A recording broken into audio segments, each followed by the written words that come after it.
Hello student केम छो बधा मजामा। हूँ छूँ Jitubha Morbiya, assistant professor from department of chemistry from college of computer science and information technology Junagadh. હવે college of computer science and information technology એટલે કે CCSIT કોલેજ એ green સિટીમાં સ્થાયી છે અને એ લગભગ 21 વર્ષથી કાર્યરત છે અને તેમાં ચાલતા કોર્સીસ વિશે આપણે વાત કરીએ તો તેમાં ગ્રેજ્યુએટ કોર્સીસ જે છે જેમ કે BSc કેમિસ્ટ્રી, BSc માઇક્રોબાયોલોજી અને કોમ્પ્યુટર કોર્સ એટલે કે BSc IT અને BCA। એ સિવાય આપણે એને માસ્ટર કોર્સીસની વાત કરીએ તો MSc કેમિસ્ટ્રી, MSc માઇક્રોબાયોલોજી અને કોમ્પ્યુટર કોર્સ એટલે કે MSc IT એન્ડ CA અને એ સિવાય DMLT તો ખરું જ। હવે આ કોલેજ જે છે એ ભક્ત કવિ નરસિંહ મહેતા યુનિવર્સિટી સાથે સંકળાયેલી છે અને બીજી વાત કરીએ તો અહીંયાનું જે એટમોસ્ફિયર જે છે એટલે કે વાતાવરણ જે છે એ એકદમ કુદરતી વાતાવરણ અને ઘોંઘાટિયા શહેરથી એકદમ દૂર આવેલી છે, બરાબર। હવે હું તમને એક જે વાત કરવા આવ્યો છે અગત્યનો કે જે તમને મૂંઝવતો પ્રશ્ન છે કે 12 સાયન્સ પછી શું, તેના વિશે વાત કરીશ। કેમ કે આ એટલા માટે અગત્યનું બની જાય છે કેમ કે જો આગળ જાઓ એટલે કે 12 પછી તમે જુઓ તો ઘણા કોર્સીસ છે તમારા માટે અવેલેબલ હોય છે, પણ કયો કોર્સ છે તમારે ચૂઝ કરવો એ ખૂબ જ ઇમ્પોર્ટન્ટ હોય છે। એટલા માટે એ તમને થોડું ઘણું એ વિશે ગાઈડન્સ આપવા માટે હું લઈને આવી છું નાનો એવો વિડીયો અને એમાં આપણે થોડા આગળ વધીએ। તો સૌથી પહેલાં શું કરવું તમારા માટે એ મોટો ક્વેશ્ચન હોય છે કે સૌથી પહેલાં શું કરવું। તો એ માટે સૌથી પહેલાં તમારે પ્લાન બનાવવાનો હોય છે કે ભાઈ આપણી પાસે આટલી બધી ઓપોર્ચ્યુનિટી છે તો એમાંથી क्या कोर्स पसंद करवा અને એ કોર્સ પસંદ કર્યા પછી પણ એમાં શું થઈ શકે એટલે કે એમાં આમ જોઈએ તો આપણો મેઇન એમ શું હોય સોર્સ તો કે કેટલા મનીઝ એટલે કે આપણી ઇન્કમ એટલે કે અર્નિંગ કેટલી થઈ શકે, બરાબર। એટલે તમે મોટેભાગે શું હોય તો કે તમારા કોન્ટેક્ટમાં મોટેભાગે ડૉક્ટર્સ ને ટીચર ને આવતા એટલે તમને ખ્યાલ આવે છે કે ડૉક્ટર્સમાં આ રીતનું વર્ક હોય એટલે આપણે ડૉક્ટર બનવું છે કેમ કે તમને ખબર છે કે તમને દેખાય છે કે ભાઈ ડૉક્ટર છે, બરાબર। એનું કામ શું છે અને કેટલીક એની આવક હોય છે, એ સિવાય ટીચરનું કામ શું એવું બધું વસ્તુ જુઓ છો। પણ હું જે આજ વાત કરવા જઈ રહ્યો છું એ તમને એકદમ નવાઈ લાગશે જાણીને, એ આગળ ધીરે ધીરે આપણે વાત કરીએ, પણ મૂળ આપણો મુદ્દો એ છે કે આપણે સૌથી પહેલાં પ્લાન બનાવવો પડે કે ભાઈ આપણે શું કરવા માગીએ છીએ અથવા તો તમને કોઈ જાતની કદાચ ખબર જ ન હોય કે આપણે શું કરવું છે તો સૌથી પહેલાં પ્લાન બનાવવા માટે તમે મારો પૂરેપૂરો વિડીયો છે એ જોશો એટલે તમને થોડો ઘણો એટલીસ્ટ આઈડિયા આવી જશે કે ખરેખર આપણે આ પસંદ કરીએ તો એમાં શું હોઈ શકે, બરાબર। તો સૌથી પહેલાં તમારે પ્લાન બનાવવાનો છે તમારા કરિયર માટે કે આપણે શું કરવું જોઈએ। તો ચાલો એમાં ગાઈડન્સ માટે થોડા ઘણા આપણે આગળ જઈએ। તો સૌથી પહેલાં તમે ગોલ ફિક્સ કરો કે ભાઈ મારે શું બનવું છે। હવે આમાં ઘણા પ્રોફેશનલ કોર્સીસ એ સિવાય ઘણા પ્રોફેશન છે લાગુ પડતા હોય છે, જેમ કે આર્મી છે, એન્જિનિયર છે, એક્ટર છે, પાયલોટ છે, પ્રોફેસર છે, કોઈ આર્ટિસ્ટ બનવા માગતા હોય અથવા કોઈ કેમિસ્ટ બનવા માગતા હોય કે કોઈ માઇક્રોબાયોલોજિસ્ટ બનવા માગતા હોય અથવા તો કોઈ એનાલિસ્ટ બનવા માગતા હોય। તો આવા ઘણા કોર્સીસ છે એ લાગુ પડતા હોય, પ્રોફેશન્સ લાગુ પડતા હોય છે, પણ એમાંથી કયો આપણે ચૂઝ કરવો અને એ ચૂઝ કરવાથી આગળ આપણને શું બેનિફિટ છે એ આપણા માટે ખૂબ જ અગત્યની વસ્તુ છે। કેમ કે તમને એ ખબર નથી હોતી ઘણાને કે ખરેખર આ આપણે રસ્તો લઈએ એટલે કે આ કોર્સ ચૂઝ કરીએ તો આગળ જતાં ક્યાં જશે અને આપણને ક્યાં લઈ જશે ને એનાથી આપણને શું ફાયદો થાય એ વિશે લગભગ ઘણાને માહિતી નથી હોતી, બરાબર। તો એટલા માટે જ ગોલ જે છે એ પણ ઇમ્પોર્ટન્ટ બની જાય છે કે એવો ગોલ પસંદ કરો કે જે આગળ જતાં તમારા માટે બેનિફિશિયલ હોય। પછી આગળ જતાં એવું ન થાય કે આપણે પહેલાં આ કોર્સ ચૂઝ કર્યો હોત તો સારું હતું, અત્યારે આપણે આ લીધો એટલે હવે આ કરવું પડે છે, એવું ન થાય એ બેટર છે। હવે આપણે વાત કરીએ થોડું ઘણું 12 સાયન્સમાં તમે જે અભ્યાસ કરીને આવેલા છે એમાં લાગુ પડતા વિષયો માટે। તો એમાં ફિઝિક્સ આવશે, બરાબર, કેમિસ્ટ્રી આવશે, મેથ્સ આવશે। તમે બધા આમ જુઓ તો બધા ભણીને આવે છે એટલે તમને ખ્યાલ જ છે કે કયા કયા સબ્જેક્ટ છે લાગુ પડે છે। છતાં હવે એ વિશે થોડી ઘણી ટૂંકમાં અહીંયા સિનારીઓ આપેલ છે. હવે એ લોકોને કયા કયા કોર્સિસ લાગુ પડી શકે, જે બેઝિક કોર્સિસ છે એની વાત કરું તો એ લોકો સૌથી પહેલાં તો કોલેજ કરી શકે કે જેમાં બીએસસી ડિગ્રી એટલે કે બેચલર ઓફ સાયન્સ, બરાબર, બેચલર ઓફ સાયન્સ કે જે ફિઝિક્સ વિષય સાથે, કેમિસ્ટ્રી વિષય સાથે, મેથેમેટિક્સ સાથે, જીઓલોજી સાથે, સ્ટેટિસ્ટિક્સ સાથે અને polymer chemistry, drugs and dyes ને આવા ઘણા બેઝિક ટૂંકમાં કોર્સિસ છે એ કરી શકે અને અલગ અલગ કરિયર છે એ પોતાનું દિશામાં બનાવી શકે. એ સિવાય કોઈ જો એમ હોય કે એ ગ્રુપવાળો હોય તો એ કોમ્પ્યુટરમાં ઇન્ટરેસ્ટ હોય તો એ પણ ચૂઝ કરી શકે, બરાબર. કોમ્પ્યુટર સાયન્સ અથવા તો ઇન્ફોર્મેશન ટેકનોલોજી રિલેટેડ જે કોર્સિસ હોય એ ચૂઝ કરે અને એમાં પણ કેરિયર બનાવી શકે, એમાં કંઈ ખોટું નથી. હવે ડાયરેક્ટ તમારા માટે શોર્ટકટ જે કહેવાય છે એવા કોર્સિસ એટલે કે ડિગ્રી અને ડિપ્લોમા એન્જિનિયરિંગ, બરાબર, કે જે મોટે ભાગે એના વિશે તમને માહિતી હોય છે અથવા તો એમાં જવા માગતા હોય છે એમાં, અથવા તો એ તમારો ગોલ પણ ઘણાનો હશે. એનું રીઝન પણ હું તમને જણાવું છું કે મોટાભાગના તમારી આજુબાજુમાં અથવા તો ક્યાંક ને ક્યાંક તમારા કાને એવા સમાચાર સાંભળેલા હોય કે પેલા ભાઈએ આ એન્જિનિયરિંગ કર્યું એટલે એ એટલા કમાય છે, એનો પગાર આટલો છે, આ કંપનીમાં છે, બરાબર. આવું બધું તમે સાંભળેલું હોય એટલે કદાચ તમને ઈચ્છા થાય કે આપણે એન્જિનિયરિંગ કરીએ. તો હવે એમાં કયા કયા ટાઈપના કોર્સિસ આવે એ જરાક જોઈ લે ઉઠતી નજરે. તો ઇલેક્ટ્રિકલ આવે, મિકેનિકલ આવે, ઇલેક્ટ્રોનિક્સ આવશે, સિવિલ આવશે, કોમ્પ્યુટર આવશે, પછી એરોનોટિકલ આવશે, એરોસ્પેસ આવશે, ઓટોમોબાઈલ આવે, ઇરિગેશન, લેધર અને કેટલા બધા so many courses R available છે, બરાબર. તો એમાં તમે આ સિવાય ઘણા પણ એવા છે કે જે અહીંયા આપેલા નથી. એ સિવાયના કોર્સ પણ તમે સર્ચ કરીને ગૂગલમાંથી તમે જાણી શકો અને અલગ અલગ જે ઇન્સ્ટિટ્યૂટમાં એડમિશન લઈને તમે કરિયર બનાવી શકો છો. પણ માની લો કે તમારે બી ગ્રુપ હોય તો એના માટે કયા કયા વિષય તમે ભણતા એ જો કે તમને બધાને ખબર જ છે કે ફિઝિક્સ આવતું, કેમિસ્ટ્રી આવતું અને બાયોલોજી આવતું. તો હવે એ લોકોને બેઝિક કોર્સિસની વાત કરીએ તો એ જે છે એ પણ બીએસસી કરી શકે, જેમ કે બીએસસી છે ઝૂઓલોજી સાથે કરી શકે, બોટની સાથે કરી શકે, માઇક્રોબાયોલોજી સાથે કરી શકે કે બાયોકેમિસ્ટ્રી સાથે કરી શકે.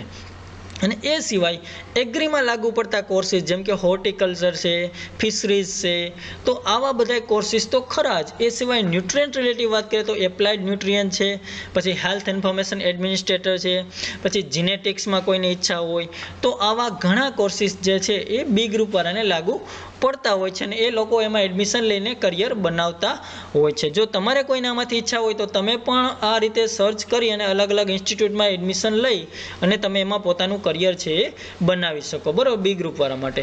હવે બી ગ્રુપવાળા માટે જે મોસ્ટ ઇમ્પોર્ટન્ટ છે કે જે કદાચ મેં પહેલાં વાત કરેલી કે મોટાભાગના છે એવું બનવા માગતા હોય કે આપણે ભાઈ ડૉક્ટર બનવું છે, બરાબર, તો એ રિલેટેડ કોર્સિસની વાત કરીએ તો મેડિકલ અને પેરામેડિકલ કોર્સિસ. તો મેડિકલમાં કયા કયા કોર્સિસ આવે તો કે MBBS આવશે, પછી BDS, BSMS, BAMS. એ સિવાય ઘણા એવા છે કે જે ટૂંકમાં એગ્રીમાં થતા વેટનરી હસબન્ડરી છે, બરાબર. એ સિવાય પેરામેડિકલ ફિઝિયોથેરાપી છે, રેસ્પિરેટરી થેરાપી છે, ઓડિયોલોજી ઇન સ્પીચ થેરાપી છે. તો આ બધા કોર્સિસ જે છે એ બી ગ્રુપવાળા ચૂઝ કરતા હોય છે પોતાનું કરિયર બનાવવા માટે.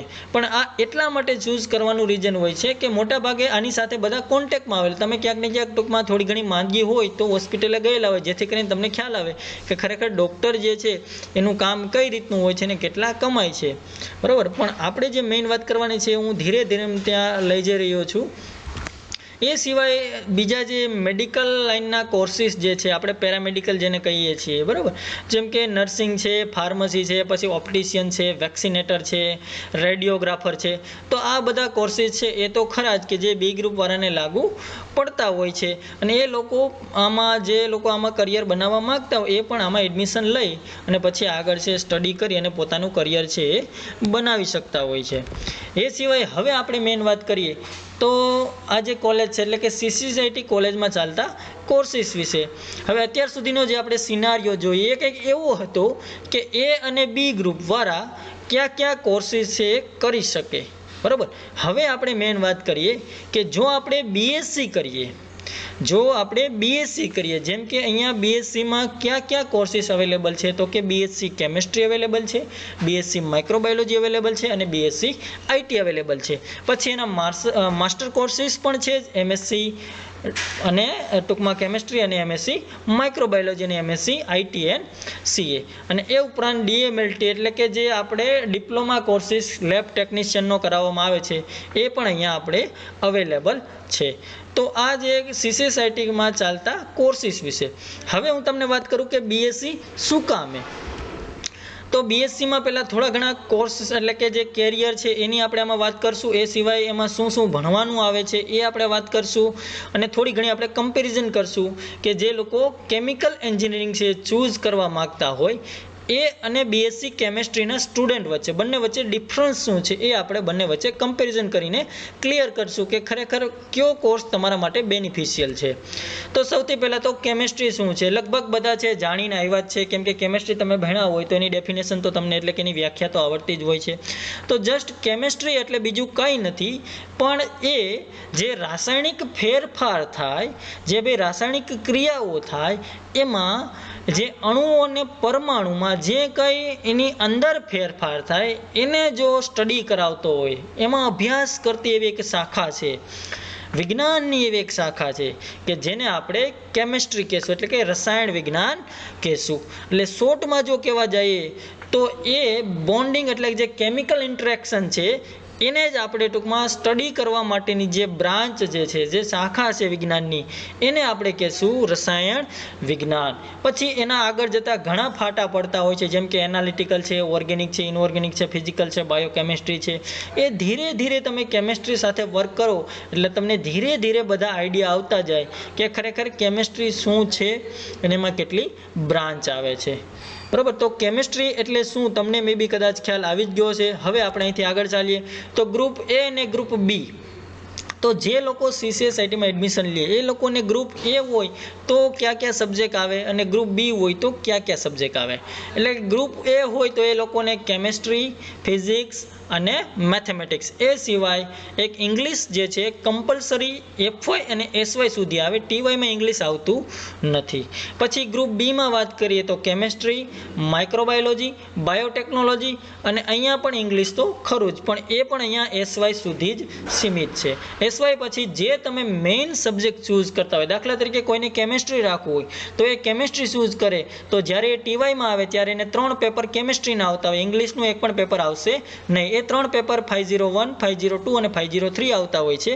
અને એવી જ રીતે સેમ 6માં જાય ત્યારે 601, 602 અને 603 એ રીતના 3 પેપર છે એ કેમેસ્ટ્રીના આવતા હોય છે. તો આ રીતે તમે જ્યારે છેલ્લા સેમેસ્ટરમાં હોય ત્યારે તમારે વન એન્ડ ઓનલી કેમેસ્ટ્રી રાખેલું હોય તો બધા પેપર કેમેસ્ટ્રીના આવશે, માઇક્રોબાયોલોજી રાખેલું હોય તો બધા પેપર માઇક્રોબાયોલોજીના આવશે, બાયોટેકનોલોજી રાખેલું હોય તો બધા પેપર છે બાયોટેકનોલોજીના આવશે. આ રીતે જે તમારો મેઇન સબ્જેક્ટ ચૂઝ કરેલો હોય એ સબ્જેક્ટના લાસ્ટ યરમાં બધા પેપર છે એ તમારે સ્ટડી કરવાના આવતા હોય છે. હવે ટીવાયમાં જ્યારે તમે આવો, મેં તમને કીધું કે શું આવે તો કે 501, 601. તો 501 અને 60 એટલે કે સેમ 5માં 501 આવે, સેમ 6માં 601 આવે. આગળ જે 5 અને 6 છે એ સેમેસ્ટર બતાવે, પાછળ ખાલી 1 કોડ લાગે. તો એ હશે ઇનઓર્ગેનિક એન્ડ ઇન્ડસ્ટ્રીયલ કેમેસ્ટ્રી. એટલે કે એમાં આપણે ભણશું કે કાર્બન સિવાયના જે બધા તત્વો જે છે એનો આપણે અભ્યાસ કરવાનો હોય. એ સિવાય ઇન્ડસ્ટ્રીમાં અમુક જે મેન્યુફેક્ચર એટલે કે જે ઉત્પાદન થતા હોય, જેમ કે અહીંયા આપણે કાચનું ઉત્પાદન શીખીએ છીએ, સિમેન્ટનું ઉત્પાદન શીખીએ છીએ. એ સિવાય એવા ઘણા ઉત્પાદન, કોઈ એક્સપ્લોઝિવ હોય, કોઈ ડ્રગ્સ હોય એટલે કે કોઈ મેડિસિન હોય, તો એ બધાનું આપણે કઈ રીતે પ્રોડક્શન કરી શકીએ, ઉત્પાદન કરી શકીએ, તો એ બધી રાસાયણિક પ્રક્રિયા આપણે આમાં ભણતા હોઈએ છીએ. પછી આવે છે એનાલિટિકલ કેમેસ્ટ્રી, એટલે કે જેને આપણે 503 અને 603 થી ઓળખીએ. એનાલિટિકલ એન્ડ ફિઝિકલ બંને સાથે કમ્બાઈન થઈને આવે છે, જેને આપણે કહેશું 503 એટલે કે સેમ 5માં 503 અને સેમ 6માં 603. જેમાં આપણે સ્ટડી કરશું એનાલિટિકલ એટલે કોઈ બી કમ્પાઉન્ડ હોય, કોઈ બી અણુ પરમાણુ હોય, એનું આપણે એનાલિસિસ કરવાનું હોય, એને કહેવાય, એને જેને આપણે વિશ્લેષણ કરવાનું હોય એને કહેશું આપણે એનાલિટિકલ. બરાબર. અને એ કેમેસ્ટ્રીની જો બ્રાન્ચ છે એટલે આપણે એને એનાલિટિકલ કેમેસ્ટ્રી કહેશું. અને એના જે ભૌતિકીય ગુણધર્મ એટલે કે કદમાં, રંગમાં, પીએચમાં જે ફેરફાર થતો હોય અને એનો અભ્યાસ કરવામાં આવતો હોય અને એ કેમેસ્ટ્રીમાં જો ઇન્વોલ્વ હોય તો એને આપણે કહેશું ફિઝિકલ કેમેસ્ટ્રી, જે આપણે ભણશું 503 અને 603માં. એ સિવાય આપણે વાત કરીએ ઓર્ગેનિક કેમેસ્ટ્રીની, એટલે જેને આપણે કહેશું 502 અને 602. તો એ 502 એટલે સેમેસ્ટર 5માં અને 602 એટલે સેમેસ્ટર 6માં. તો 502 અને 602માં આપણે ભણશું ઓર્ગેનિક કેમિસ્ટ્રી અને સ્પેક્ટ્રોસ્કોપી. હવે સ્પેક્ટ્રોસ્કોપી છે તમારા માટે કદાચ નવો શબ્દ હશે. એ તમે કોઈ બી જે કમ્પાઉન્ડ હોય એ અમુક કમ્પાઉન્ડ જે છે એની ઉપર પ્રકાશ આપાત કરવામાં આવે તો એ અલગ અલગ કલર આપે છે.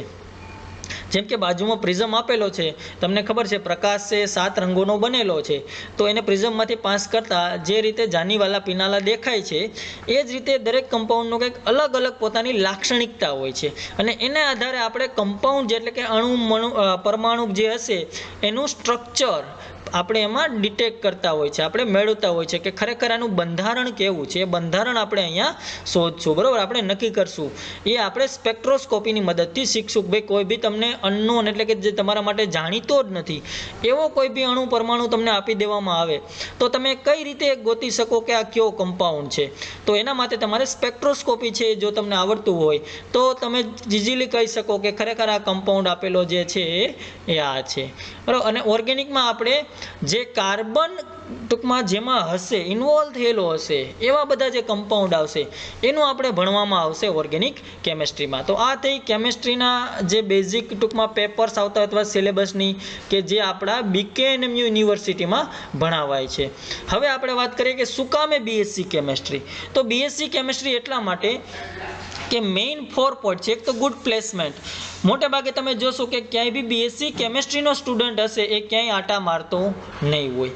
કેમ કે આપણા ગુજરાતમાં ખાસ કરીને અંકલેશ્વર, સુરત એટલે કે જે 4 લેન નીકળે છે, બરાબર, તો એ 4 લેન ઉપર ખૂબ જ વધારે પ્રમાણમાં જે ઔદ્યોગિક વસાહત છે રહેલી છે, બરાબર. બરોડા, અમદાવાદ, અંકલેશ્વર અને એ રીતે આખી લાઈન તમે જોયો ભરૂચ, સુરત, વાપી સુધી એ આખી જે 4 લેન નીકળે છે ત્યાં ઔદ્યોગિક વસાહત છે વસેલી છે અને ત્યાં જો સૌથી વધારે કોઈની માંગ રહેતી હોય તો એ BSc કેમિસ્ટ્રી વાળાની હોય છે. કેમ કે એ લોકો ત્યાં કેમિકલ સાથે વર્ક કરતા હોય છે અને અહીંયા આપણે જે ભણીએ એ કેમિકલ સાથેનું કઈ રીતે વર્ક કરીએ એ જ આપણે ભણીએ છીએ.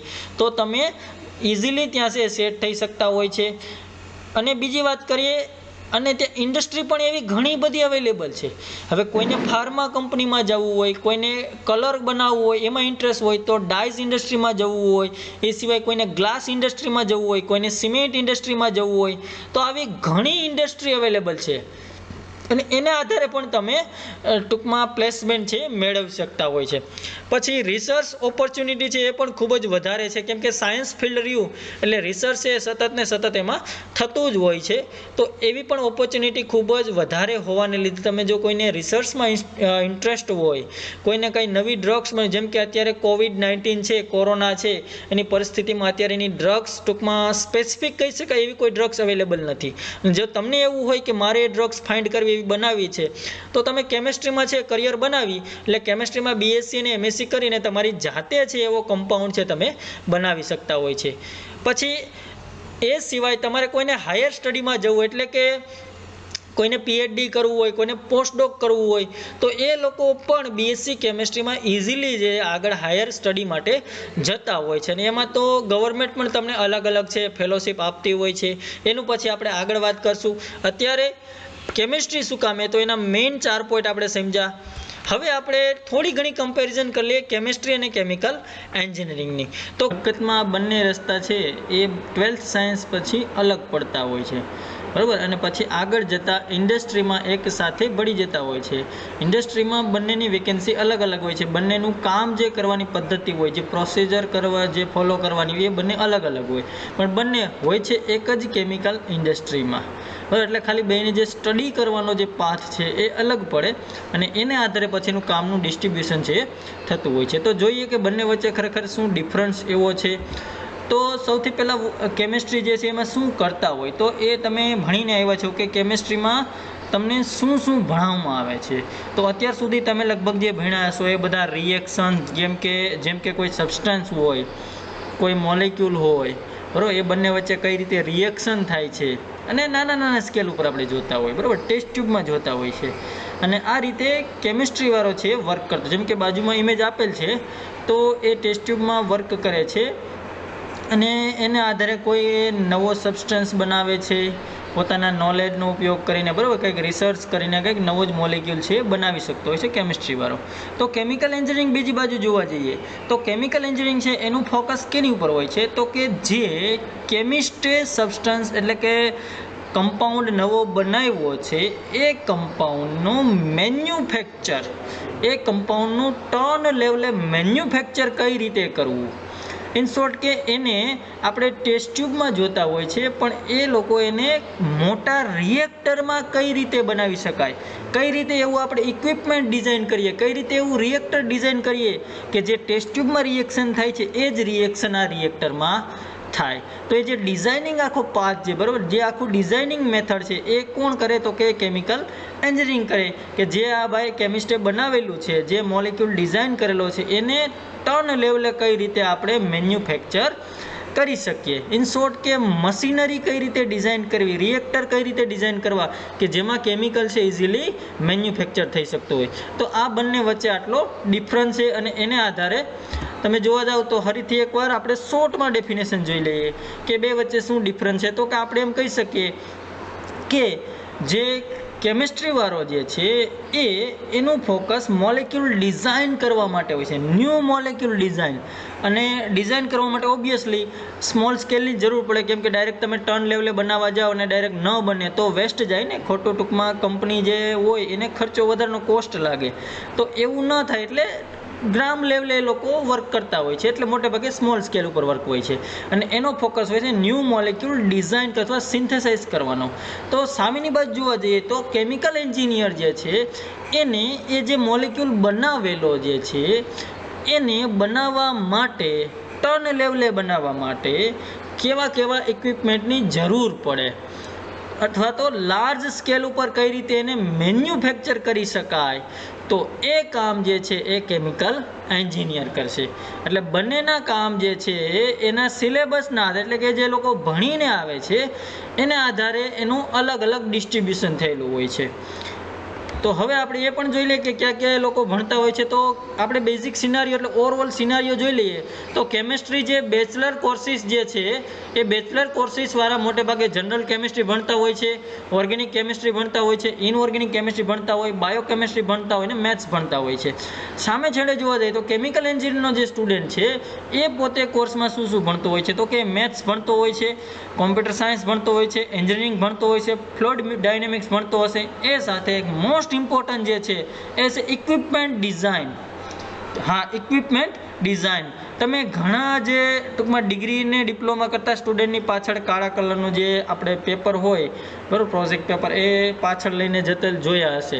તો એમાં એ લોકો શું કરતા હોય છે ખરેખર તો કે એમાં છે ઇક્વિપમેન્ટ કઈ રીતે બનાવવું, એ આખો એનો ડાયાગ્રામ એ રીતે ટૂંકમાં એને ડ્રો કરવાનો. ઇન શોર્ટ એને ડ્રોઈંગ આવે છે અલગ કે ઇક્વિપમેન્ટ કઈ રીતે ડિઝાઇન કરવું. જ્યારે કેમિસ્ટ્રીના સ્ટુડન્ટ હોય એ લોકોને એવું આવતું નથી, એ લોકો મોલેક્યુલ કઈ રીતે બને એ વિચારતા હોય છે અને આ લોકો એ મોલેક્યુલને કઈ રીતે ઇક્વિપમેન્ટમાં લાર્જ સ્કેલ ઉપર મેન્યુફેક્ચર કરી શકાય એવું વિચારતા હોય છે.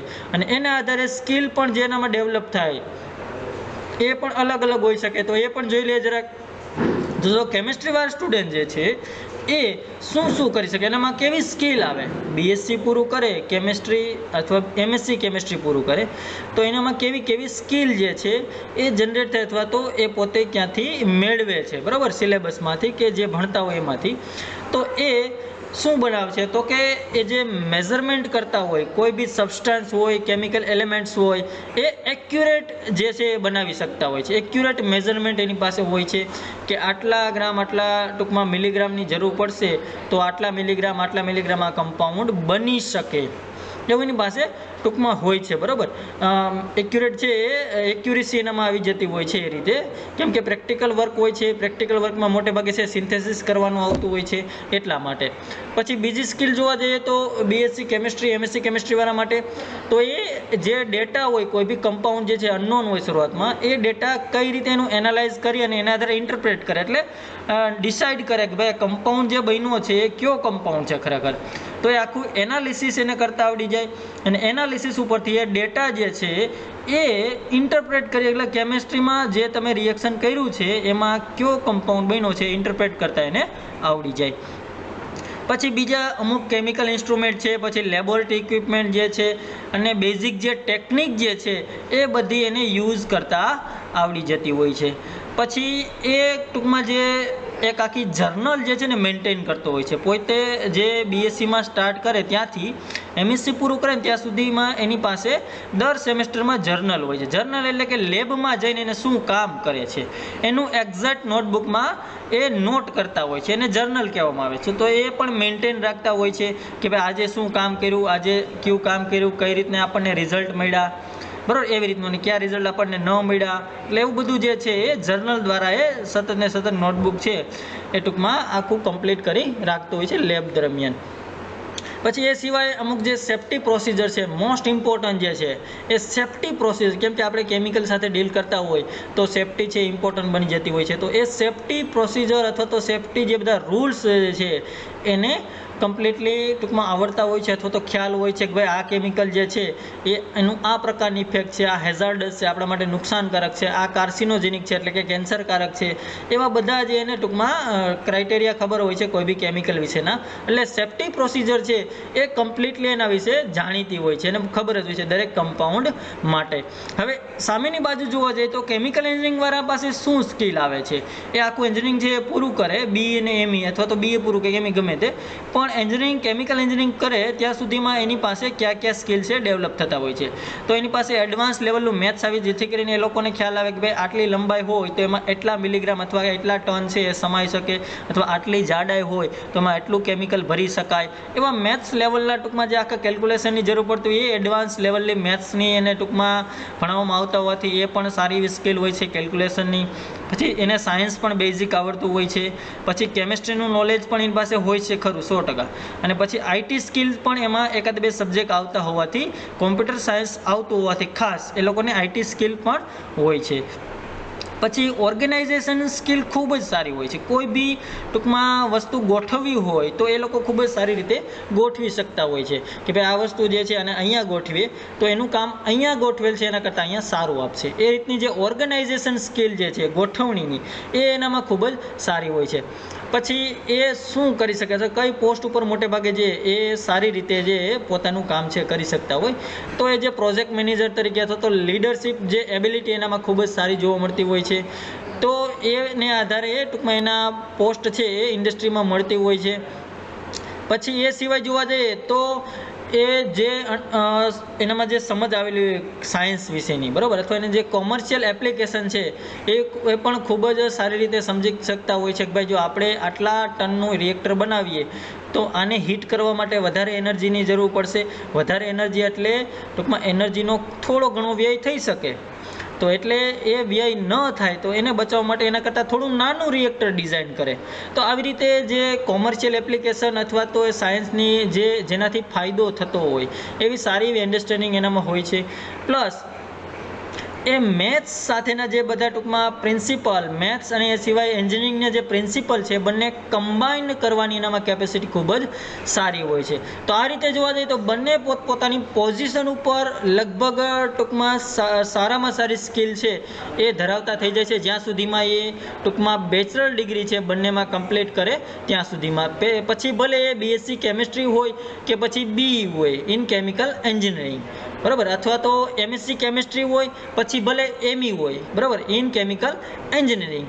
એટલે આ રીતે બંનેનું જે કામ જે છે એને કામ કરવાની જે ટૂંકમાં મેથડ જે છે એ આ રીતે કંઈક હોય છે, બંને વચ્ચે ડિફરન્સ હોય છે.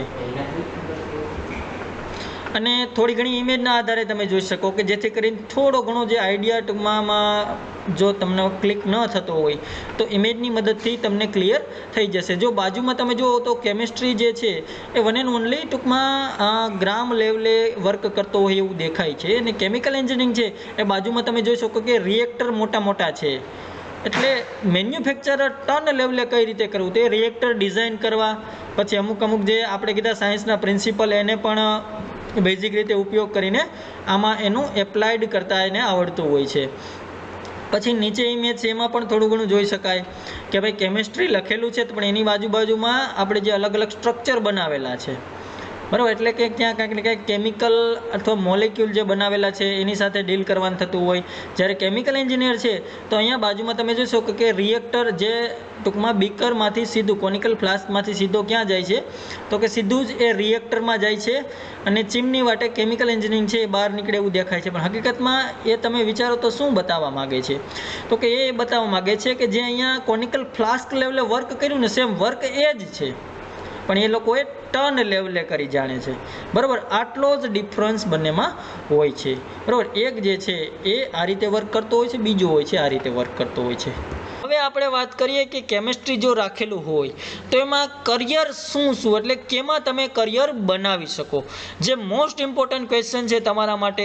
કેમ કે ઘણા ટૂંકમાં એ ચૂઝ કરતા હોય છે કેમિકલ એન્જિનિયરિંગ, અથવા તો કોઈ ડૉક્ટર સિલેક્ટ કરતા હોય છે, મારે ડૉક્ટર થવું છે, કોઈને પછી બીજું કંઈ નર્સિંગ કરવું હોય, કોઈને ફાર્મસી કરવું હોય. હવે કેમેસ્ટ્રી કરીએ તો એના માટે કરિયર શું છે તો એ જરાક જોઈ લઈએ આપણે.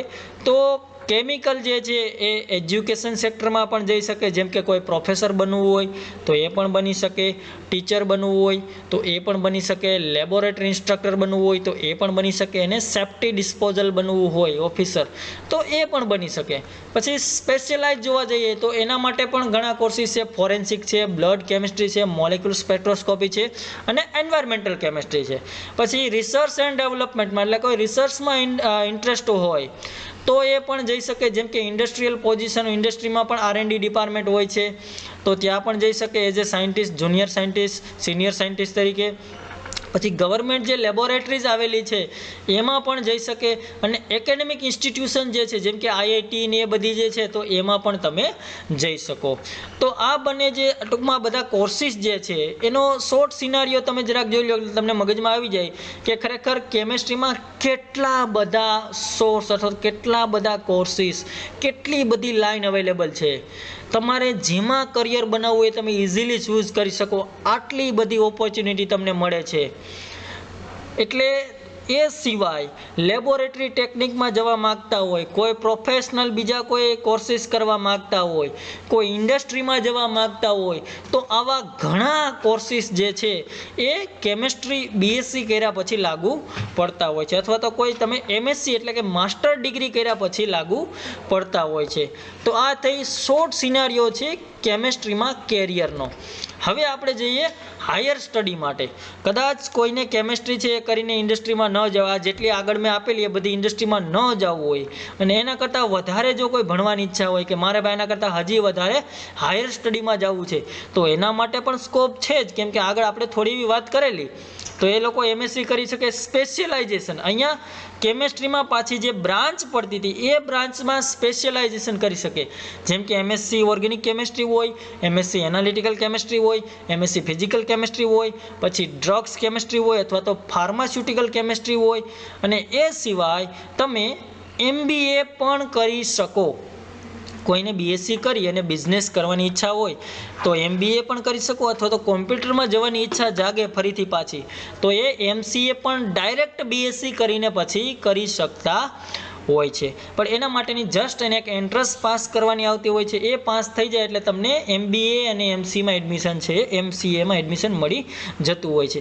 એ સિવાય જો કોઈને PhD કરવાની ઈચ્છા હોય તો BSc પછી MSc અને MSc પછી તમે PhD છે કરી શકો. હવે BSc છે 3 વર્ષનો કોર્સ આવે છે, MSc છે 2 વર્ષનો કોર્સ આવે છે, અને PhD છે તમારા ઉપર ડિપેન્ડિંગ છે, પણ ઓછામાં ઓછા 3 વર્ષમાં આપણે કમ્પ્લીટ કરવાનું થતું હોય છે. પછી તમે કે પ્રકારનું રિસર્ચ કરો છો એ ઉપર ડિપેન્ડિંગ છે. એટલે આ મુજબ તમારું કેરિયર છે. મોટે ભાગે જે બેચલર કોર્સિસ હોય છે એ 3 વર્ષના હોય છે, અને માસ્ટર કોર્સિસ જે છે એ મોટા ભાગના 2 વર્ષના હોય છે. એટલે ટોટલ 5 વર્ષ તમે પૂરું કરો એટલે તમે પોસ્ટ ગ્રેજ્યુએટ છે એ કહેવાતા હોય છે, જે પછી સબ્જેક્ટમાં કરેલા હોય છે એ મુજબ લાગુ પડતું હોય છે. હવે આપણે વાત કરીએ કે BSc કેમેસ્ટ્રી એટલે ગ્રેજ્યુએટ જે છે એ લોકો ક્યાં જઈ શકે. તો જો ગ્રેજ્યુએટ કરેલા હોય ને એ લોકો ફાર્માસ્યુટિકલ ઇન્ડસ્ટ્રીમાં પણ જતા હોય છે, પછી કેમિકલ મેન્યુફેક્ચરમાં પણ જતા હોય છે, ફોરેન્સિક ડિપાર્ટમેન્ટમાં પણ જતા હોય છે, પ્લાસ્ટિક ઇન્ડસ્ટ્રી છે, એગ્રોકેમિકલ ઇન્ડસ્ટ્રી છે. એ સિવાય જો કોઈ ટૂંકમાં ડિફેન્સ સર્વિસમાં જતા હોય એટલે કે આર્મી, નેવી, એરફોર્સ છે, પછી એ ટૂંકમાં ડિફેન્સમાં કરિયર બનાવવા માગતા હોય, અથવા તો કોઈને યુપીએસસી ક્લિયર કરીને આઈએએસ આઈપીએસ આરએસ આઈએફએસ કરવું હોય તો એ પણ બીએસસી કરે એટલે ગ્રેજ્યુએટ કહેવાશે. ગ્રેજ્યુએટ પછી એ ગમે તે યુપીએસસી જીપીએસસી ક્લિયર કરીને ગવર્મેન્ટ સેક્ટરમાં પણ જતા હોય છે. તો આ બીએસસી કરે એટલે એને લાગુ પડતા અલગ અલગ કોર્સીસને એ સિવાય કેટલી બધી ઇન્ડસ્ટ્રી છે, આગળ મેં તમને લિસ્ટ બતાવી દીધું, એમાં અવેલેબલ છે. એમાં તમે બીએસસી કરીને ડાયરેક્ટ છે એ રિક્રુટ થતા હોય છે અથવા કરિયર છે એ બનાવી શકતા હોય છે. હવે એના માટે તમારે શું ટૂંકમાં બની શકો અથવા તો કયા કયા એવા કોર્સીસ જે છે કે ખૂબ જ હાઇલાઇટ એટલે સૌથી વધારે ટૂંકમાં વેકેન્સી રહેતી હોય એવા કોર્સીસ એટલે કે જોબ પ્રોફાઇલ જે છે એમએસસી પછીની આપણે વાત કરીએ, બરાબર. અત્યાર સુધીની આપણે જે વાત કરીએ બીએસસીની હતી. હા, 100%. આમાંથી ઘણા એવા કોર્સીસ એવા પણ છે કે જે બીએસસી કરીને પણ આમાં કેરિયર બનાવી શકતા હોય છે અથવા તો આ દિશામાં જઈ શકતા હોય છે. એટલે આ બધા જોબની વાત છે, તમે જોબ મેળવી શકો. તો એમએસસી આગળની જે વાત કરી એ પણ જોબની જ વાત હતી કે તમે ત્યાં જોબ મેળવી શકો. તો અહીંયા પણ જે છે એ જોબ તમે આ બધી જગ્યાએ એમ કે એનાલિટિકલ કેમિસ્ટ બનીને તમે કોઈ બી ઇન્ડસ્ટ્રીમાં લાગી શકો, પછી બાયોકેમિસ્ટ બની શકો, પછી બાયોમેડિકલ કેમિસ્ટ બની શકો, પછી ઓનલી કેમિસ્ટ બની શકો, પછી કોઈ ફિલ્ડ ઓફિસર હોય, પછી ફૂડ એન્ડ ડ્રગ ઇન્સ્પેક્ટર હોય, પછી ઇન્ડસ્ટ્રીયલ રિસર્ચ સાયન્ટિસ્ટ હોય કે પછી કોઈ લેબ ટેકનિશિયન હોય. એટલે કે જો તમે ડીએમએલટી કરી શકો બીએસસી કરીને એ પણ સમકક્ષ ગણાશે. એ સિવાય લેબ ટેકનિશિયન એટલે જે કોઈ ડેરી અને ટૂંકમાં ખાદ્ય પદાર્થો ઉપર જે કોઈ રિસર્ચ એટલે કે જો એનાલિસિસ કરતા હોય તો એ બધી લેબમાં તમે લાગી શકો. પછી કોઈ સોઇલ એનાલિસિસ કરતા હોય તો એમાં પણ તમે લેબ ટેકનિશિયન તરીકે લાગી શકતા હોય છે.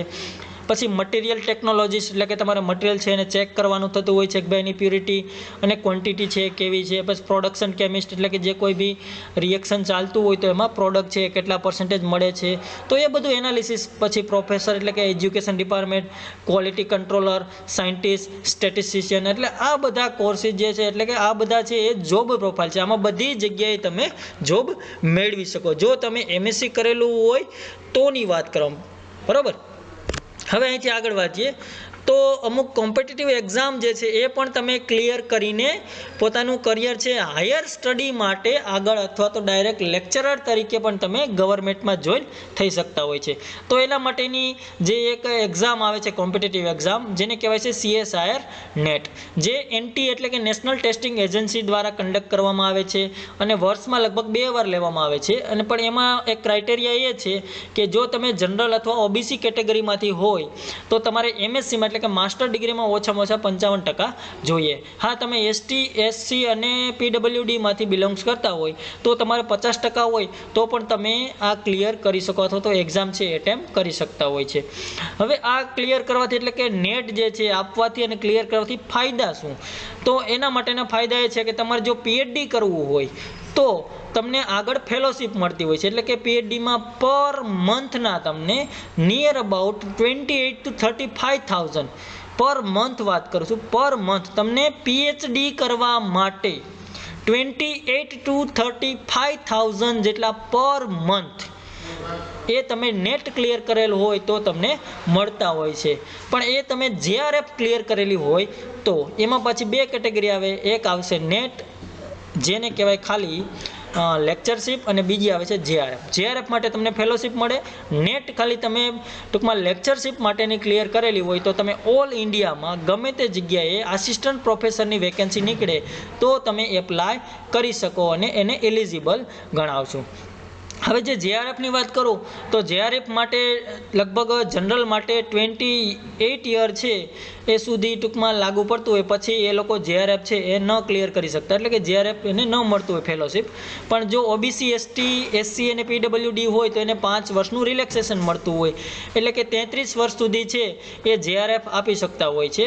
અને એ સિવાય જો તમારે લેક્ચરશીપ કરવું હોય તો એના માટેનો કોઈ એજ લિમિટ છે નહીં. ઓકે, તો આ રીતે આ બધી જે છે એ MSc પછીની કોમ્પિટિટિવ એક્ઝામ કે જે તમે હાયર સ્ટડી કરવા માગતા હોય તો એને રિલેટેડ. હવે તમે PhD કરવા માગતા હોય ને કોઈ હાયર જે કે ટોપ ઇન્સ્ટિટ્યૂટ છે બરાબર ઇન્ડિયામાં, મોટે ભાગે તમને બધાને ખબર જ છે કે જે IIT બધી ગણાય છે, જેમ કે IIT બોમ્બે છે, IIT ચેન્નાઈ છે, IIT કાનપુર છે, IIT ખડગપુર છે, IIT પછી રૂરકી છે, તો એવી રીતે ઘણી ઇન્સ્ટિટ્યૂટ છે કે જે બેંગ્લોરમાં છે, હૈદરાબાદમાં છે, પછી એ સિવાય નેશનલ કેમિકલ લેબોરેટરી છે કે જે પૂનામાં આવેલી છે. તો આ બધી જગ્યાએ છે એ તમે PhD છે એ કરી શકતા હોય છે અને આગળ છે તમારું કરિયર છે રિસર્ચમાં બનાવી શકતા હોય.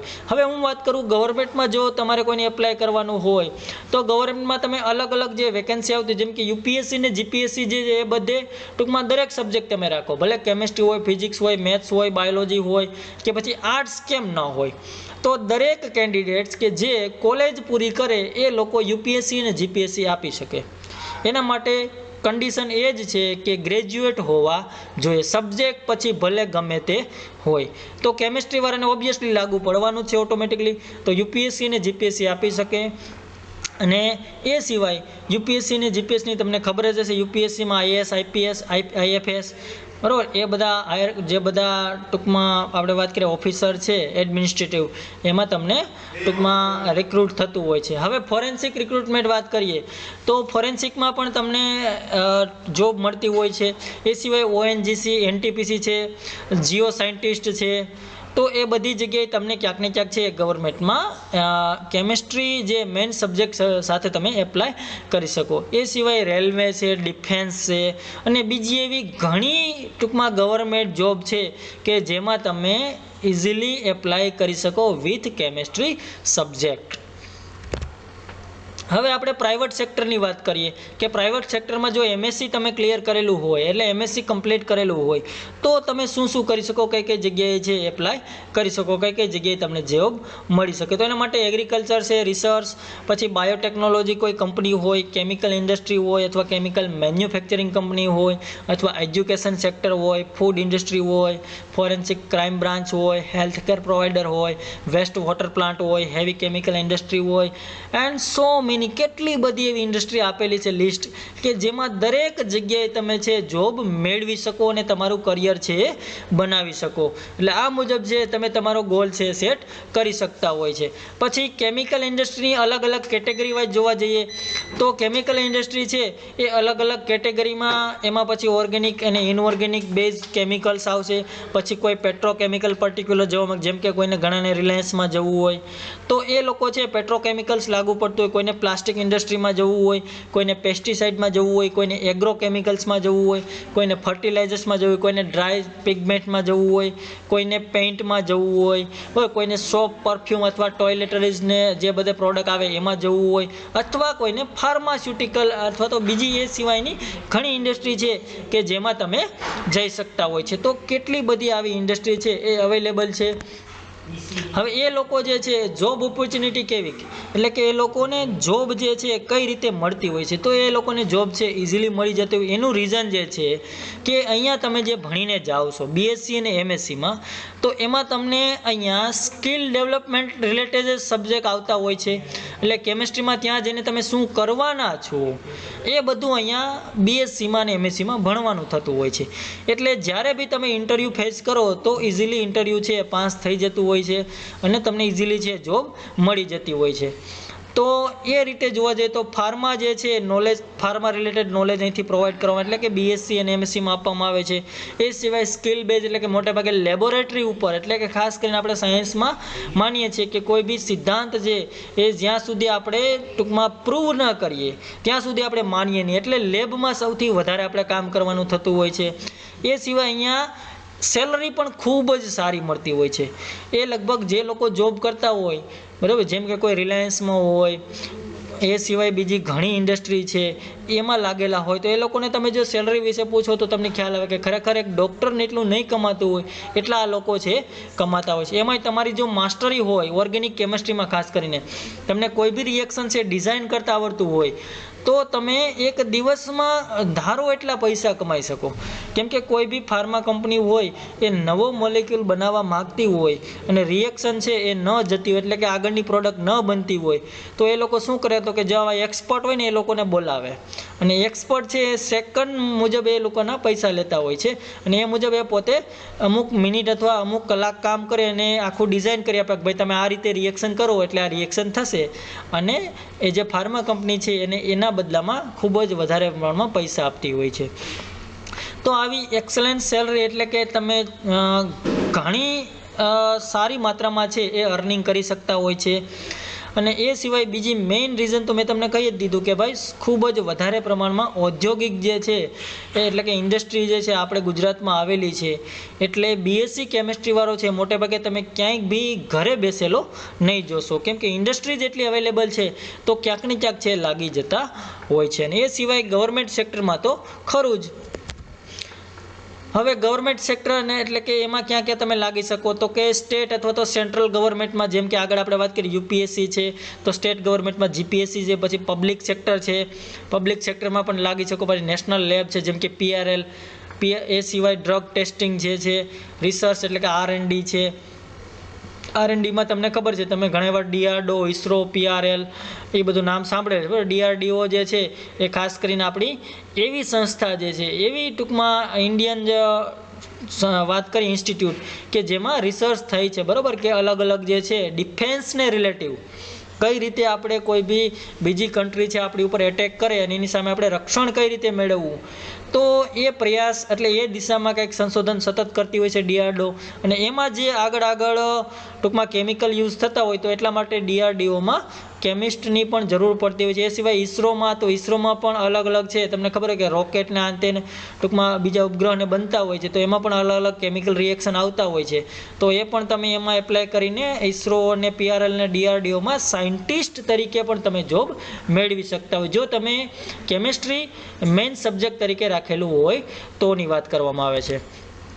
એ સિવાય ફાર્મા કંપનીમાં તો ખરી જ, ફાર્મા કંપનીમાં અલગ અલગ જે છે એ તમારી એક્ટિવિટીના આધારે જોબ મળતી હોય છે. જેમ કે માર્કેટિંગમાં તમને ખૂબ જ એવું સારું જ્ઞાન હોય દવા વિશે તો તમે માર્કેટિંગ અને સેલ્સ પણ સારી રીતે કરી શકો. પછી મેન્યુફેક્ચરિંગ પણ કરી શકો, તમને મેન્યુફેક્ચરિંગનું સારું એવું જ્ઞાન હોય, કોઈ બી રિએક્શન છે ઝડપથી કઈ રીતે જાય, ઓછા ખર્ચે કઈ રીતે થાય એવું તમને વધારે આવડતું હોય તો તમે મેન્યુફેક્ચરિંગ પ્રોડક્શનમાં પણ સારી રીતે ટૂંકમાં મહારત હાંસલ કરી અને આમાં વધારે અર્નિંગ છે કરી શકતા હોય છે. પછી એન્વાયરમેન્ટ મેનેજમેન્ટ છે એ પણ ખૂબ જ ઇમ્પોર્ટન્ટ છે, કેમ કે અત્યારે પર્યાવરણ પ્રત્યે જાગૃતિ લાવવી ખૂબ જ જરૂરી છે અને એને મેનેજ કરવું એટલે કોઈ બી ઇન્ડસ્ટ્રી છે પોતાનો વેસ્ટેજ માલ છે એ નદીમાં અથવા તો કોઈ બી જગ્યાએ વહાવડાવી દે એના કરતાં એનું કંઈ ટ્રીટમેન્ટ આપવામાં કેમિકલી કે જેથી કરીને પર્યાવરણને નુકસાન ન કરે, તો આવું તમારી પાસે નોલેજ હોય તો એ પણ તમે સારી એવી અર્નિંગ તમને અપાવી શકે. પછી આરએનડીમાં એટલે રિસર્ચને રિલેટિવ કોઈ બી તમારી પાસે સારું એવું નોલેજ હોય તો નવા મોલેક્યુલ ડિઝાઇન કરીને તમે અર્નિંગ કરી શકતા હોય છે. પછી ક્વોલિટી છે એને કંટ્રોલ એટલે કે કઈ રીતે પ્રોડક્ટ કેટલા એમાઉન્ટમાં મળશે તો એની વિશે પણ તમારે સારું એવું નોલેજ હોય તો તમે જોબ મેળવી શકતા હોય છે.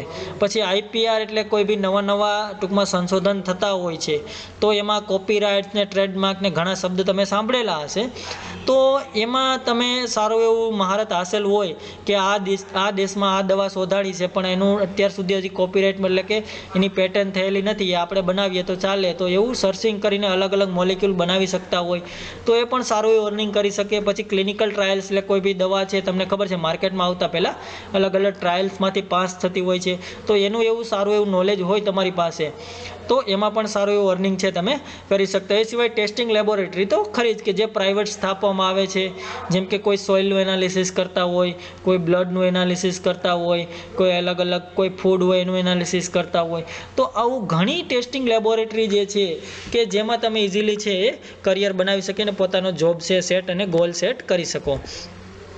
હવે આરએનડીમાં વાત કરીએ તો કોઈ બી નવો તમારી પાસે મોલેક્યુલ છે ડિઝાઇન કરવાની કેપેસિટી હોય તો તમે આરએનડીમાં ઇઝીલી જોબ છે એ મેળવી શકતા હોય. હવે એમાં મોટેભાગે તમારે નોલેજ અને સ્કિલ છે એ બંનેની જરૂર પડતી હોય છે, કેમ કે નોલેજ હશે તો જ તમે કોઈ બી નવો મોલેક્યુલ છે એ બનાવી શકો, જે હજી સુધી દુનિયામાં કોઈએ બનાવેલો જ નથી એવો તમારે નવો બનાવવાનો થાય તો ઓબ્વિયસલી એના માટે તમારે નોલેજની જરૂર પડે અને એ નોલેજને એપ્લાય કરવા માટે તમારી પાસે લેબોરેટરી સ્કિલ હોવી જોઈએ અને એ બંને હશે તો 100% તમે આરએનડીમાં વર્ક કરી શકો અને ખૂબ જ સારું એવું અર્નિંગ છે કરી શકતા હોય. તો એમાં અલગ અલગ સિન્થેસિસ એટલે કે તમે કઈ રીતે એને બનાવટ કરો, કઈ રીતે પ્રોડક્ટ બનાવવી, તો એ અલગ અલગ ડિઝાઇન કરવાનું આવતું હોય છે કે ભાઈ આને દાખલા તરીકે તમને એક એક્ઝામ્પલ આપું, જેમ કે હું તમને વાત કરું કે ટોલ્યુઇન છે તો ટોલ્યુઇનનું આપણે બેન્ઝોઇક એસિડમાં બનાવવું છે તો એનું કન્વર્ઝન કરવા માટે તમારે સ્ટ્રોંગ ઓક્સિડાઇઝિંગ એજન્ટ એટલે કેમેનોફોર એડ કરશો એટલે શું થયું તો કે ઓક્સિડેશન થયું, એટલે તમને એક વાતનું નોલેજ છે કે હાલો ટોલ્યુઇનમાંથી બેન્ઝોઇક એસિડ બનાવવું હોય તો તમારે કેમેનોફોર એડ કરવો પડે, અને કંઈક રિએક્શન માટે કંઈક ટેમ્પરેચર પ્રેશરની જરૂર હોય એપ્લાય કરો તો જ એમાંથી બેન્ઝોઇક એસિડ બને. એટલે આટલું નોલેજ હોય તો તમે ડિઝાઇન કરી શકો ને કે ટોલ્યુઇનમાંથી બેન્ઝોઇક એસિડ બન્યું, બરાબર. તો આવું નોલેજ તમને જો બેઝિક હોય તો એના આધારે અલગ અલગ છે એ સિન્થેસિસ તમે કરી શકતા, અલગ અલગ પ્રક્રિયાઓ જે છે એનું તમે ડિઝાઇન કરી શકતા અને નવો મોલિક્યુલ છે બનાવી શકો. પછી પ્રોસેસ કેમિસ્ટ્રી એટલે બસ આની જ વાત થઈ. પ્રોસેસ એ જ છે કે કઈ રીતે કેટલા ટેમ્પરેચર અને પ્રેશર અપ્લાય કરવું પડશે. પછી થર્મોકેમિસ્ટ્રી પણ એ જ રિલેટેડ છે કે પ્રોડક્ટ જે છે અમુક ટેમ્પરેચર પછી એ ડિગ્રેડ થાય, શું થાય છે, એની ઉપર ઇફેક્ટ કેવી બધી થાય છે, એ બધું એમાં એનાલિસિસ કરવાનું હોય છે. પછી કાઇનેટિક એટલે રિએક્શન છે કેટલી સ્પીડથી જે છે કેટલા સમયમાં પૂરું થશે, બરાબર. પછી સ્ટ્રક્ચર ઇલ્યુસિડેશન એટલે જે નવું સ્ટ્રક્ચર બન્યું એનું સ્ટ્રક્ચર કેવું છે એ ટૂંકમાં ડિફાઇન કરવા માટે સ્ટ્રક્ચર ઇલ્યુસિડેશન એટલે કે ખાસ કરીને જે સ્પેક્ટ્રોસ્કોપીનું નોલેજ હોય તો તમે સારી રીતે સ્ટ્રક્ચર છે એ ઇલ્યુસિડેશન કરી શકતા હોય છે.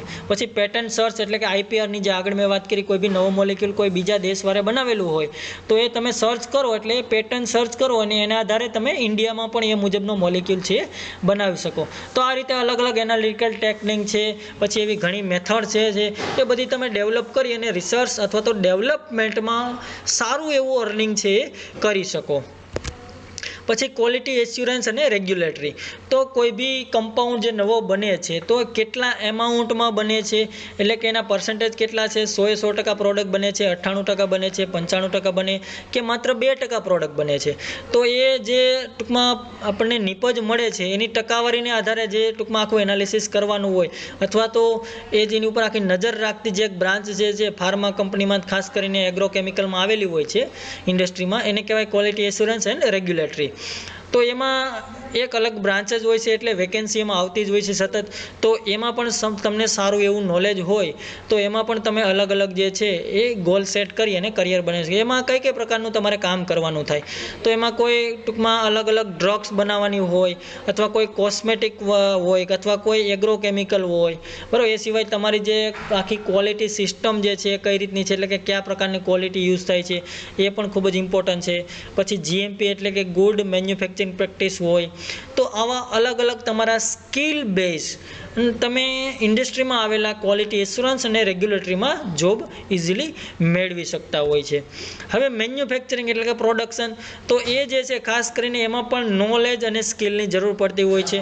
કેમ કે કોઈ બી જે છે એ તમારે મેન્યુફેક્ચર કરવો છે, બરાબર, પ્રોડ્યુસ કરવો છે. તો એ પ્રોડ્યુસ કરવા માટે તમારે એ નોલેજ હોવું ખૂબ જ જરૂરી છે. જેમ કે કોઈ બી તમારે પ્રોસેસ કરવી છે તો તમને એ ખબર જ નથી કે પ્રોસેસ કઈ રીતે કરવાની છે. દાખલા તરીકે એક્ઝામ્પલ આપું, તમારે ચા બનાવી છે પણ તમને એ જ નથી ખબર કે આમાં શું શું મિક્સ કરવાનું હોય તો ચા બનાવતા આવડે નહીં. તો બસ અહીંયા પણ એવું જ છે કે તમને પ્રોસેસ કઈ રીતે કરવી, કેટલા ટેમ્પરેચરે કરવી, કેટલા પ્રેશરે કરવી એ જ તમને ન ખબર હોય તો તમે આગળ જે છે એ નિપજ સરળતાથી મેળવી ન શકો. એના માટે તમારે નોલેજ અને સ્કિલની જરૂર પડતી હોય છે. પછી એમાં અલગ અલગ જે છે ટેકનોલોજી ટ્રાન્સફર એટલે કે કોઈ બી કોમ્પ્યુટર બેઝ ડેટા છે એમાં ડાયરેક્ટ કન્વર્ટ થતું હોય તો ઝડપથી જે પ્રોડક્ટ મળી જતી હોય છે. પછી કેમિકલ રિએક્શન જે છે એના માટેના અલગ અલગ ક્રાઇટેરિયા જે છે, પછી કેમિકલ કઈ રીતે હેન્ડલ કરવા, પછી ઓપરેશન એટલે કે કોઈ બી રિએક્શન થાય છે, બરાબર, તો એને કઈ રીતે તમારે કયા કયા યુનિટમાં કઈ રીતે વર્ક કરવું. તો આવા બધા જે છે એ સિવાય ફિઝિકલ અલગ અલગ જે પ્રોસેસ છે જેમ કે ડિસ્ટિલેશન છે, ફિલ્ટ્રેશન છે, ડ્રાય કઈ રીતે કરવો, એને કઈ રીતે બ્લેન્ડ કરવો, કઈ રીતે ફોર્મ્યુલેશન કરવો. તો એ બધામાં થોડી ઘણી જો તમને માહિરત હોય, થોડું ઘણું તમારી પાસે નોલેજ હોય, સ્કિલ હોય તો તમે ઇઝીલી જે છે આ ડિપાર્ટમેન્ટમાં અર્નિંગ કરી શકો અને સારી એવી પોસ્ટ છે એમાં તમે જોબ કરી શકો. હવે એ સિવાય જે ઇન્ડિયાની સારામાં એવી ટોપ ઇન્ડિયન ફાર્માસ્યુટિકલ કંપની જે છે એ અહીંયા આપેલી, જેમ કે સન ફાર્મા છે, ડૉક્ટર રેડિસ લેબ છે, સિપ્લા છે, જીએસકે છે, સ્ટ્રાઇડ છે, લ્યુપિન છે, ઝાયડસ કેડિલા છે, બાયોકોન છે, ટોરન્ટ છે, એલેમ્બિક છે અને એ સિવાય નાની નાની તો ઘણી છે. આ બધી તો મલ્ટીનેશનલ કંપની છે. મલ્ટીનેશનલ એટલે એ ઇન્ડિયા સિવાય ઇન્ડિયાની બહાર પણ જેના પ્લાન્ટ આવેલા હોય એ બધીને આપણે મલ્ટીનેશનલ અથવા તો જે લોકો મોટે ભાગે પોતાનો જે સામાન હોય એટલે કે ગુડેઝ હોય જે કોઈ બનાવતા હોય એનું એક્સપોર્ટ ઇમ્પોર્ટ છે એ અલગ અલગ કન્ટ્રીઝમાંથી કરતા હોય તો ટૂંકમાં વિદેશ સાથે જે લોકોને લેવડ દેવડ હોય ને ત્યાં પોતાના અલગ અલગ પ્લાન્ટ હોય તો એને મલ્ટીનેશનલ કંપની કહેવાય. એક કરતાં વધારે નેશનાલિટી ધરાવતી હોય એટલે મલ્ટીનેશનલ. ઓકે, હવે અહીંથી આગળ વધીએ તો મેઇન જે વાત કરી એ વાત કરવાની છે. હવે આપણે છેલ્લે અત્યાર સુધી જે ભણ્યા આપણો સિનારીઓ હતો એટલે કે જોયું એ સિનારીઓ હતો કે ખરેખર તમે કેમેસ્ટ્રીમાં જો કરિયર બનાવો તો કેટલી ઓપોર્ચ્યુનિટી ઓપોર્ચ્યુનિટી છે. પણ એક વાત ખાસ ધ્યાન રાખજો, જે લાસ્ટમાં આપેલી છે કે career choice are life choice. બરાબર, એટલે જે તમે કેરિયર સિલેક્ટ કરો એ તમારો જિંદગીનો સારામાં સારો જે છે ચૂઝ કરેલો એક સમય અથવા તો એક સારામાં સારું બનવા માટે પાછળ તમારે જિંદગી કેવી જીવવી છે એ ઇમ્પોર્ટન્ટ, એને આધાર ટૂંકમાં છે. તમે જેવો કેરિયરને ગોલ સિલેક્ટ કરશો આગળ તમારી જિંદગી એવી હશે. એટલે એને તમારે સિરિયસલી લેવાનું છે. બરાબર, આડેધડ બીજો એમ કહે કે આપણે આ કરવાનું છે તો ડાયરેક્ટ કરી નાખવાનું નથી. સમજાય છે? એટલે જે સિલેક્ટ કરો એ સમજી વિચારીને સિલેક્ટ કરજો, કેમ કે આ જે સિલેક્ટ કરો એ આગળની તમારી જિંદગી નક્કી કરે છે કે તમે કેવું જીવશો. Okay, thank you all of you. તો હું હવે રજા લઉં છું. બરાબર, આ વિડીયો બાબતે જો કોઈને બી ક્વેરી હોય તો એના માટે તમે મારો કોન્ટેક્ટ કરી શકો છો. Thank you all of you.